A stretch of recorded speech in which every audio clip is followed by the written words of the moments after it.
had done over 800 injections, and most of those, 800. yeah. And while you're going through all of this, the outside world, people are just moving on with their lives, right? Like, Yes. you're having friends that are getting pregnant, you're having family members that are getting pregnant, know. and what from your perspective quite easily, whereas you're still going through this battle, and you are crying inside. So hi everyone, I'm thrilled to be here for another special Mother's Day episode where we'll be celebrating some of the most incredible moms. These women have been on an extraordinary journey through motherhood, and I can't wait for you to hear their stories. So get ready to meet an amazing woman who's truly inspiring and radiates positivity. She's a devoted mom. She also happens to be a full-time fertility coach, and I have no doubt that her incredible wisdom will leave you feeling uplifted and motivated. So without further ado, please join me in giving a warm welcome to Tina. Oh, wow, what an introduction. Hi, Tina. I feel like a celebrity. Well, you are in your own right. Yeah. So, wow, Tina, thanks for taking your time with us. No, thank you. And I think we met a couple of months ago, right? Yeah. At this International Women's Day event at That's Citibank. right. Yeah. So I remember talking to you. It was just like a 20-minute conversation, That's 15, right. 20 minutes. But I was so inspired by your journey and Thank the you. fact that you're so passionate about being a fertility coach, right? So maybe can you share with us or share with me what inspired you, and what is the driving reason behind this passion? Yeah, sure. So I went through a 4-year IVF journey to have my baby boy that I'm really blessed to have now. He's actually 21 months, so he's going to be 2 in July. Wow, yeah, so he's time teeny. flies. Okay. Yeah, I mean, our journey was extremely tough, like many couples in Singapore.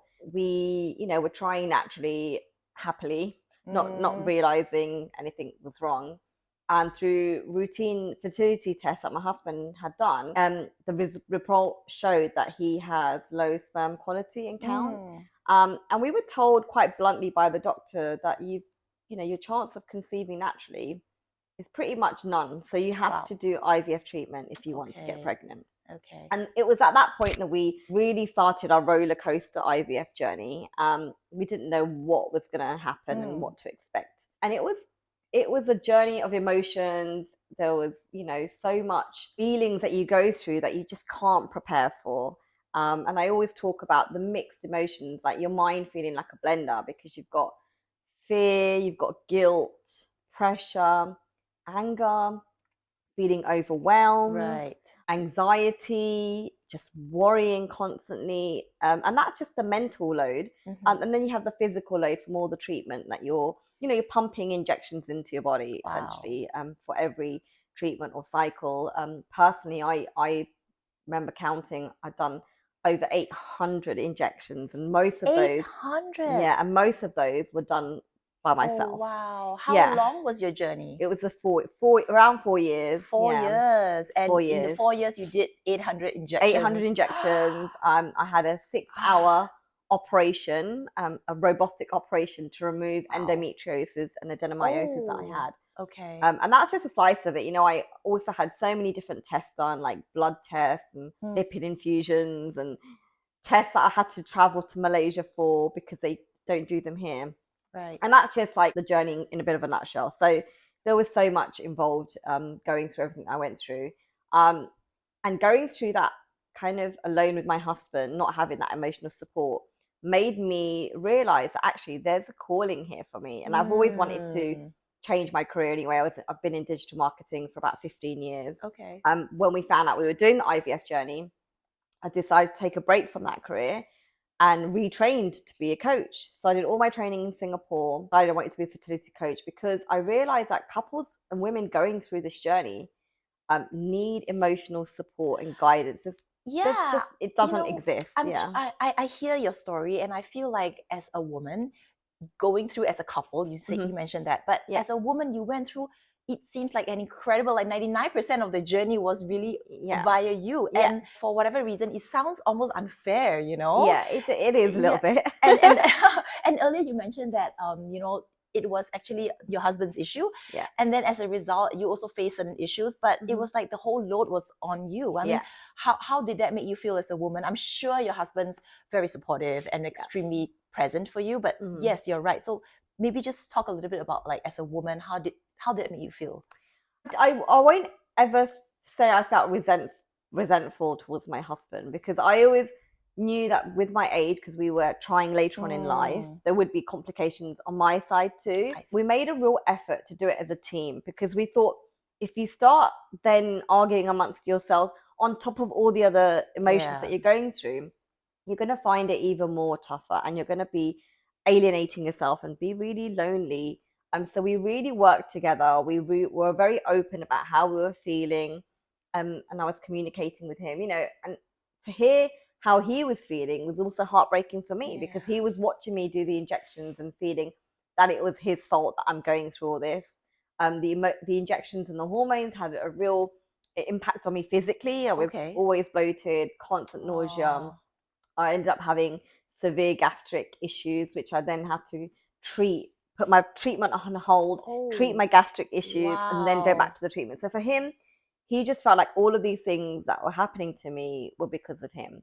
But after talking through everything, and I wanted him to feel like it wasn't his fault, because it wasn't, right? He didn't do anything wrong. This is a medical condition that happens. Doctors can't even pinpoint why it happens. So, as a woman, you do take on a lot. You do take on a lot of mental load and physical load. But I think if you don't share some of that with your partner, then you are going to burden all the weight, and you're going to feel like you've got the weight on your shoulders. I fully agree. And I resonate so strongly with what you said, because I checked out your website as well. Thank you. And there is a statement that says that I don't want to be angry anymore. Yeah. And whatever you just mentioned, encapsulates that the entire rationale. And it sounds, on hindsight, it sounds, obviously you're matured, you take a step back and you know how to handle these emotions. But when you're going through the treatments, when you're going through all that, it sounds like it's a very lonely journey. It can be. Even as a couple, it's lonely as a couple, isn't absolutely. it? Yeah. And it doesn't help that I think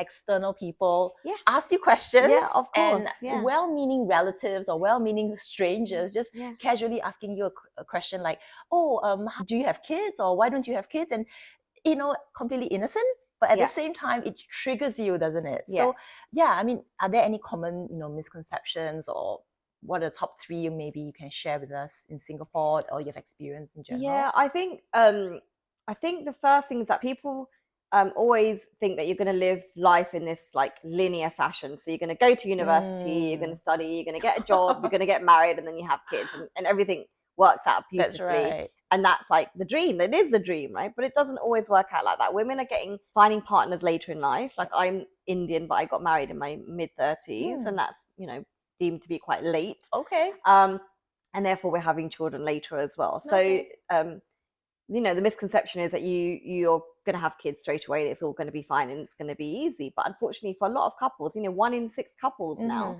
are having infertility challenges and issues. So it's not so easy for so many people to get pregnant. And it's very, very tough. And you don't know what people's stories are when they are trying for kids on that path to motherhood. So I would always say, be compassionate and be kind. Be aware that you don't know what everyone's story is, on their journey to being parents. I think the other misconception is, I would say, the financial side. We are expats here, so we paid for the private treatment. And let me tell you, the total cost was just like, in the hundreds of thousands of dollars. And that is a lot of money. That is. So I would say financially, it can be really, really crippling for a lot of couples. Do you feel like at some point that, apart from the financial cost aside, but the emotional part of things made you want to actually like just give up?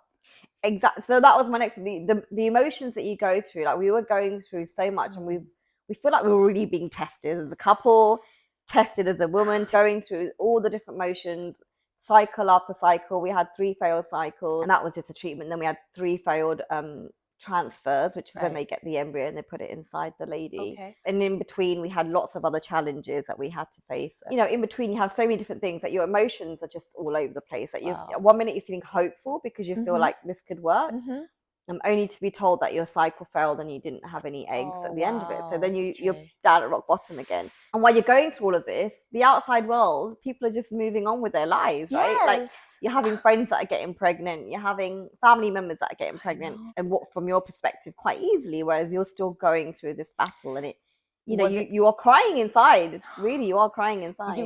was it really hard for you, like when you had close friends or relatives who conceived and you wanted to congratulate them with best intentions, but yet, like you said, crying inside? Yeah, it was very, very tough. I had lots of close friends and family that were pregnant at the same time, or announced their pregnancies, and it is very, very tough. But you know, I did a lot of work internally as part of my coaching training. I learned how to manage my mindset and my emotions and find ways of healing. So I did a lot of holistic therapy, Reiki, acupuncture, sound healing, and that really worked for me because I feel like that helped ground me, helped me reset and connect with myself and my emotions, and just allow myself to feel what I was feeling, and then to be able to deal with it. It seems like you really tried almost everything available to you. Oh, I did, yeah. To try, you know, from alternative therapies to medical treatments Absolutely. to everything. And and do you think that actually makes you a very holistic coach as a fertility coach? Yeah, I would say I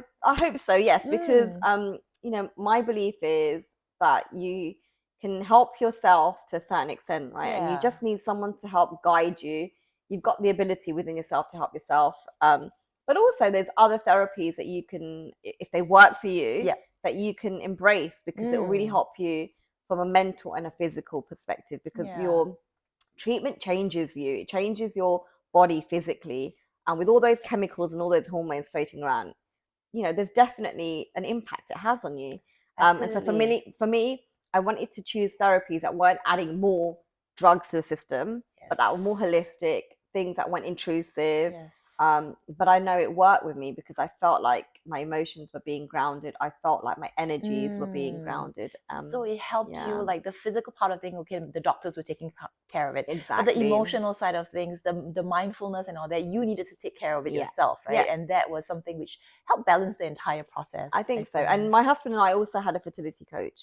So when we were going through the journey, we had someone, she's actually based in the UK, she's brilliant. So she helped us as a couple. That's great. And that definitely, I'm sure, helped you. Absolutely. Because we, you know, she helped us express ourselves in different ways that we weren't maybe doing at the time. So, you know, one of the things that she said is, and I feel like it's a really good tip for other couples, is individually draw out your journey, like draw out your infertility journey, and alongside that journey, write down the emotions that you were going through at that point in time.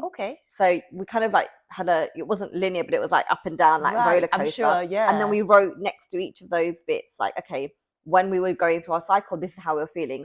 When we were told it failed, this is how we were feeling. When we then took a break, this is how we were feeling. So we did that individually, and then we shared that with each other, just so we could see like how the journeys impacted each other individually. And I thought that was a really nice exercise to do together. Yeah, that sounds extremely empowering. Yeah, absolutely. Yeah, and you make, and the awareness level is just like, it's just different from just a conversation, you know, but put it in black and white. That's it. So write see it down. something down, and you know, eventually just look at it face value and like, wow, okay, now you really understand what the person's going through. And you're being that way, you're being really honest. You're not mindful of the other person's feelings because you don't want to hurt them.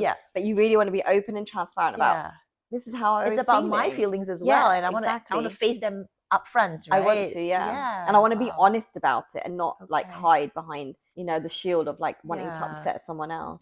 So I mean, the journey has been really amazing, up and down, and I'm so incredibly happy. It's a great success. And congratulations. I think Ishvan must be an amazing boy. I would love to meet him. He's like a little miracle. Like honestly, every day and my husband's probably bored of me saying this, but every morning I look at him and I say to my husband, like, how blessed are we? Like, how lucky are we? Because there was a point in time where I thought I was never going to be a mother, right? Through the journey and it just not working time after time. I said to him, are we ever going to be parents? You know, it just makes me feel, and this is just purely my perspective, it feels like couples who go through fertility struggles have that much deeper sense of appreciation of their children.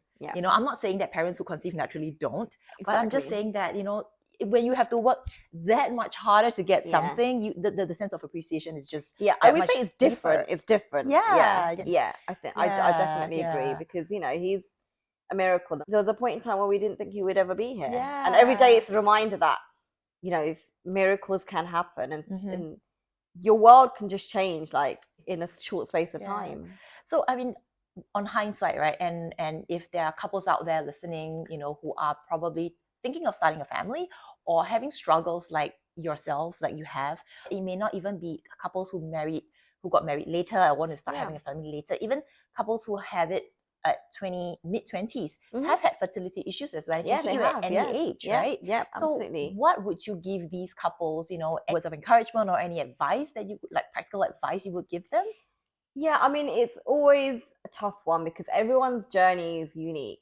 So everyone that goes through fertility journey have their own challenges and have their own obstacles, and they face different things. But ultimately, the emotions, I would say, are very similar, right? You have the emotions of anxieties or feeling overwhelmed, fear, guilt, pressure, hopeful at the same time, optimistic at the same time, laid with all these other emotions of doubt as well. So you're really going through roller coaster, as I like to describe it, because you're up, you could be really high one moment and then you're down at rock bottom at the next. So my advice would be, just keep talking to each other as a couple. Like, make sure you are explaining and expressing yourself with your partner and sharing like what you need from each other, because it's a really testing time for any marriage. Like, it's, the pressures of treatment. A lot of couples end up, going through a really rocky patch in terms of the relationship. So it's very important to talk to each other and support each other and be there for each other. And do things outside of your treatment. So say, okay, this weekend we're going to go off and do a trek. We're going to go for a walk. We're going to book a mini breakaway. So I think just remember to live life too when you're going through the journey, because you get so caught up in it, you forget to live. You forget to be happy. A married couple, right? You forget the love and all that emotions. Yeah, and you forget to be happy and smile and just do silly things. Oh and no, that's really important, because that's a time is passing and you still want to live life, right? Do you think any of these learnings have actually made you grow a lot more as a couple and be better parents for I Ishan? think so, because we've always talked about what kind of parents we want to be. And for me, being a coach, it's kind of ingrained in me that you always want to be self-aware, how your actions, words are impacting other people. So we're very mindful around what we say to him, the words of encouragement we use, the type of words we use, and how we behave, because ultimately he's looking to us to be role models. So he's looking at me to be a role model. So everything I do, he's learning from. So I'm very, very mindful about I'm sure that. He's going to be super proud of you. Oh, thank you. Yeah, I hope so. And on that note, we talked a little bit earlier about like well-meaning strangers asking questions and all that. Have you ever question of, would you have another child, or what would Ishan feel like as an only child, and how do you actually deal with that? Yeah, do you know what? It's something I've been battling with a lot at the moment, because everywhere I go, oh, how old is your boy? Are you thinking of having a second?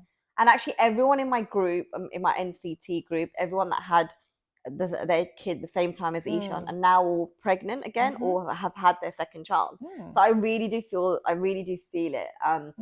For me, it's like feelings of guilt, because I see Ishan, the way he interacts with other children, and I think, oh God, he'd be so happy with a sibling. But at the end of the day, like, I know what I went through and I know what I put my body through to have him. And one day he will learn to. He's obviously too young now to understand. And I will share it with him. But for now, like, we have to do what's right by us as parents. Like, I want to be physically present for him and be there for him. And I know, trying again or putting my body through that, there's going to be times where I just won't feel great. And I think we're just blessed that we've got one and we're happy, and he's got family, he's got friends, he will be fine. That's awesome. That's amazing. And I personally feel like to have another child because you think that, you feel that guilt because of comparison, that's really not something that we should be judged as a society. Exactly. I think we should be very mindful. We always talk about being inclusive as a society. Absolutely. We want to talk about being, considerate of others. So I think this is a great reminder for everybody out there, that if you talk to somebody, a stranger that you don't know, and you have a well-meaning question, don't be so quick to judge, right? Absolutely. Don't be so quick to judge, and don't be so quick to let the words come out. Like, think about what is it you're trying to say and how the other person's going to feel before you say it. Because we're so quick to ask questions around babies and having babies that you just don't know what that person's story is or what they're going through. And saying things that you don't intentionally mean to hurt somebody, but it could have a devastating effect on that person if they are going through challenges. Exactly. And you never know at what point in their lives they are at, Yeah, right? They could have absolutely. just gone through a failed cycle, like you said, Yeah. and then they're at their lowest point, and then you ask Yeah. the wrong question and it just makes the person go like dive down into depression or really Exactly. bad. They could be Yeah. going through treatment, or they might have suffered a loss, Yeah. right? We don't talk about that a lot. Exactly. Yeah. So what would your advice for, well-meaning strangers or even relatives, I mean, I think for Yeah. Singapore it's like Chinese New Year for me, Yeah, and it's really like triggering. Christmas and weddings, Yeah. and all the relatives are just asking like, oh, when are you having your first child, or Yeah. second or third or Yeah. whatever. So how do you think we should actually phrase the question, or how do you think we should actually approach, or should we even just like not ask anything? Yeah, I think just there's no right way to ask, are you having another child, or what you know, because you It's your body. It's not it's my your body, yeah. But I think rather than asking the question, just open Mm. up the forum for that couple to talk about it. So, if you're empathetic, if you're compassionate, and you're just listening, and you ask the question, oh, so how are you doing? What's been going through your mind? Or how's there married anything like life so yeah, how's far? married life? Is there anything you want to talk to us about? Just but just making sure that you let them know that you're there for them. So we love you, we're here for you, we're always here for you. Just reach out if you need anything. That's great. Yeah. Did you have like a lot of support from family? I did, yeah. We were very lucky. So right from the get-go, we were very open about our journey, because I wanted to raise awareness to other couples to say it is okay to talk about it if you're going through these challenges. Other couples are going through it too. Don't do it alone. I always say don't do the journey alone, because it is so tough. And there's support out there through support groups. So I'm part of a support group to support SG. Okay. And also a coach myself. So, there are people here to help you, professionals like psychotherapists and therapists, counselors. Try not to do the journey alone, because it is very tough. It is very tough, and there's people out there that can help you. But just for family, just be mindful and just be aware that not everyone's journey to motherhood is as straightforward. I fully agree. Yeah. I fully agree. Thank you so much, Tina. Thank you. Thank you for having me. It's been great talking to you. Yes, it's been great talking to you, and I'm so excited to share. We'll put in the link, where you can look for Tina if you want to have a chat with her. And I think she's very open to have just a casual conversation. Yeah, absolutely. So thank you, Tina, for sharing this Mother's Day episode with us. And I'm extremely excited to know you more. Thank you. Thank you. You too. Likewise. All right.